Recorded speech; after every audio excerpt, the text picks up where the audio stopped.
We have brand new May ADP on dynastyleaguefootball.com, and from that ADP, I have the best pick in each round of a startup draft. So if you're thinking about doing a startup or even just thinking about trades in general, these are some of my favorite players at their values right now and how I would be attacking a Superflex startup. So we're just going to be doing this, like I said, in the context of just a regular Superflex Dynasty League, but stick around to the end because I will also quickly cover a one quarterback startup as well. So the way I personally attack Superflex startups is by ideally leaving the first two rounds with two quarterbacks and basically just crossing that position off the list and never having to think about it again for probably a very long time. And this is very possible to do no matter what draft slot you're starting from. So here are my favorite pairings of quarterbacks based on current ADP with some alternative choices as well for who that second quarterback could be. And again, this is all based on the latest May DLF ADP. So these pairing options should be very accurate to what you can get in an actual startup right now. Personally, I would love to go for a pairing of Lamar Jackson and Dak Prescott, as that allows you to start around the 105-ish range, so you're very centered in the snake draft and in third round reversal drafts as well too. You double dip on Dak in the mid-second, and then you start attacking the rest of your roster in that mid-third round and on. So now that we have two quarterbacks, I'm already going to cheat this video. This is where I want to make my first move. I don't actually want a third round pick, and instead, I'm going to send away my third round pick, my 8th round pick, and a 2025 second rounder for another second round startup pick with the intention of taking Puka Nacua. Now, if you're able to snag Amon-Ra St. Brown or Marvin Harrison here instead, then that is fantastic. Please do that. But in reality, I think Puka Nacua or even a guy like AJ Brown are the actual play here in this trade up. Trading up for Puka allows you to stay young and fluid just in case you're not competitive this year. But if Puka just continues having wide receiver one seasons annually, then you're probably going to be competitive if the rest of your roster is ready. So I think that Puka is the sweet spot for value and production in the mid to late second of startups, and he is worth moving up for. So now we're up and our next pick is in the 4th round, but again, I actually don't want to make this pick because this whole area is just extremely flat in value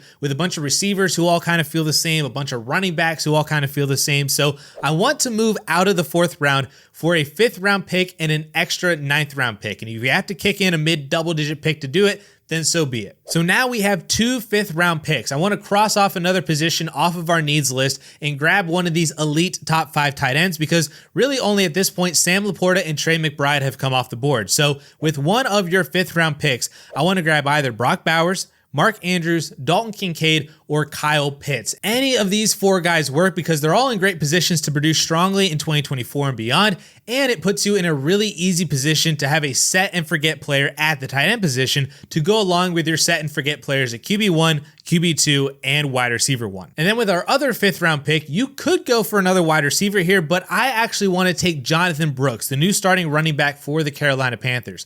Normally, I'm not looking at running back this early in a startup, but since we've already locked down studs at the other 3 positions and basically finalized the quarterback spot, the value on Brooks here in the 5th round as the RB10 in ADP is too good for me to pass up. I truly believe that Brooks has the ceiling to be a top 5 dynasty running back by this time next year, passing over guys like Saquon Barkley, Travis Etienne, Kyron Williams, Kenneth Walker, maybe even Jonathan Taylor as well too, because Brooks is just that good and he is that young. He actually doesn't even turn 21 for another 2 months. So while yes, 2024 might be rough as his first year back from the ACL injury, maybe he's in an annoying split with Chuba Hubbard to start the year, but as the season progresses and Brooks just continues to get healthier, I think we're going to see a post-bye week spike, and that spike is going to carry his value into the 2025 offseason where he might be twice as expensive this time next year. So locking him down now as your RB1 in the 5th round is just too good to pass up. Now in the 6th round, we're going back to the wide receiver position with still a bunch of really solid wide receiver 2s on the board. So pick your favorite here basically.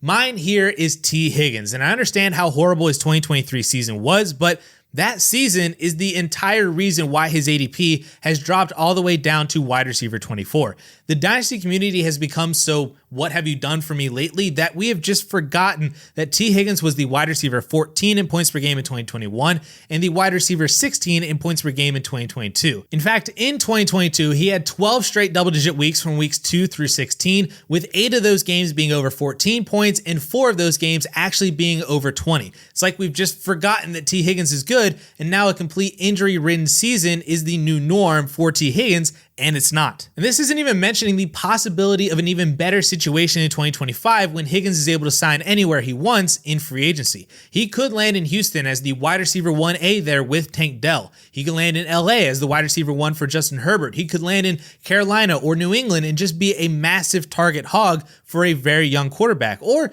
maybe he just stays in Cincinnati as the wide receiver 2 with Joe Burrow. There is risk in the unknown for 2025 and beyond in terms of what team he's actually playing for, but there is also massive reward if T. Higgins does sign somewhere great. In the 7th round now, we're still sticking at the wide receiver position, and we are grabbing George Pickens, who I think is continually being slept on this year as a huge year 3 breakout receiver, all because he's in an Arthur Smith offense with Russell Wilson at quarterback. Now, I just did a whole breakdown on why I love buying George Pickens so much, which I will link that video up in here so you can watch it after this, but the spark notes of that breakdown is that we have a receiver coming off an 1,100-yard season who has a clear path to 140 plus targets now with Deontay Johnson gone.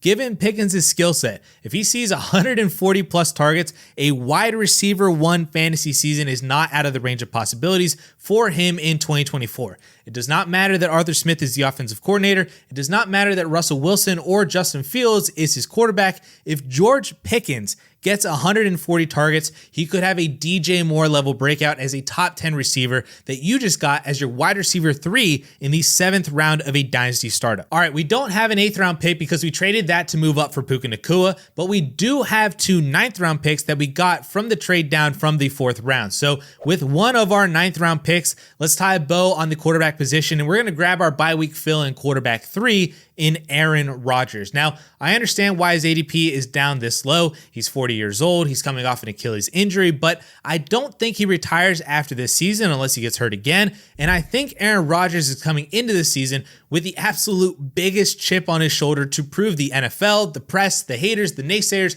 prove all of them that he is still Aaron Rodgers and that his weird science hacky stuff works. And in an offense with Garrett Wilson, Mike Williams, and Breece Hall, he really doesn't need to be anything more than just a game manager to still be a QB2 in fantasy. But if he comes back to being Aaron Rodgers, then you might just have 3 fantasy QB1s on your roster, and now you can flip Rodgers to a QB-needy team for a profit. Or, like I said, he's a fine QB2, and you only use him for bye weeks. That is totally fine in the 9th round as well. I will also add that any other QB3 in this range works too as a bye week fill-in, talking guys like Russell Wilson, Derek Carr, Daniel Jones, maybe Bo Nix or Will Levis fall to this range.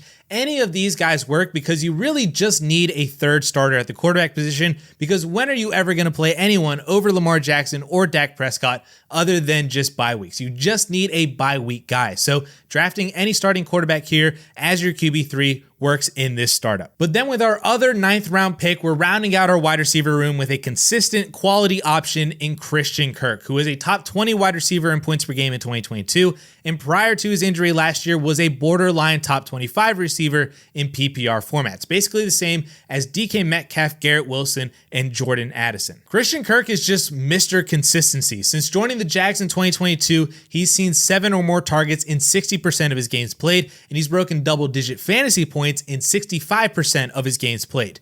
He doesn't really have a massive ceiling, but he's also not going to kill you either. And in an offense in 2024 where the Jaguars have lost both Calvin Ridley and Zay Jones, Christian Kirk is really just free to play 80 to 90% of snaps per game and possibly even return to his 2022 role as more of the wide receiver 1 in this offense and Trevor Lawrence's go-to wide receiver. We already have a bunch of upside and potential in T. Higgins and George Pickens, so a little bit of weekly consistency here, a little less overall volatility is just a good addition here as the wide receiver 4 on our roster in this startup. All right, finally, we're in the 10th round, and I'm ready to grab my RB2 here just to see if maybe this team is able to push for a championship in 2024. So I'm going to grab Tony Pollard here, another player that I just broke down in depth in a previous video, so I will link that one at the end here. But once again, the spark notes on why I'm in on Tony Pollard is because I just believe that he is the Tennessee Titans RB1. And if he is the RB1, new head coach Brian Callahan and new offensive coordinator Nick Holtz have fairly extensive histories with utilizing a workhorse running back as their RB1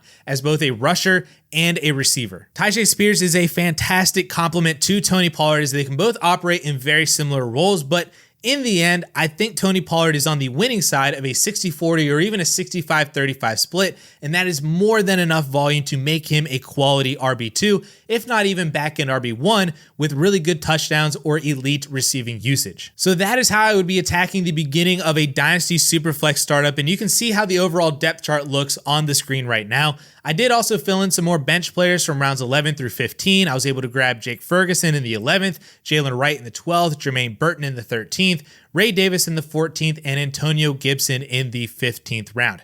As the draft continues from there, I would just be hammering handcuff running backs. Maybe I'll look for a dart throw QB4, maybe a dart throw tight end 3, but if this draft went 10 more rounds, I'd guess at least half of my picks would be at the running back position. And I did promise at the beginning that I would show an ideal one quarterback startup as well, which basically is just pushing up everybody from this Superflex draft up a couple of rounds and then inserting a quarterback like Kyler Murray in round 7 through 9, and maybe another backup quarterback like Jared Goff in the double-digit rounds. But these are some of my favorite players to target in both startups and trades right now in Dynasty. And if you want to check out that video on why I'm all in on Tony Pollard, as well as another buy low in that video, then you can check that out right up here.